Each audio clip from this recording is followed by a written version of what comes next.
special invitees, officers from Government of India, state governments, NGOs, and all other delegates who have come here to participate and witness in the International Conference on Dam Safety. I also welcome the media, police and security personnel, volunteers, and who all have contributed to this event.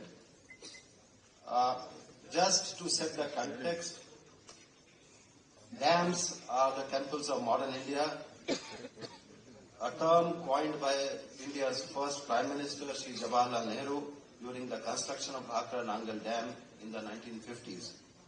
We all know that dams are a critical part of national infrastructure, providing essential services like water supply, clean and renewable hydropower. The dams control water flow, prevent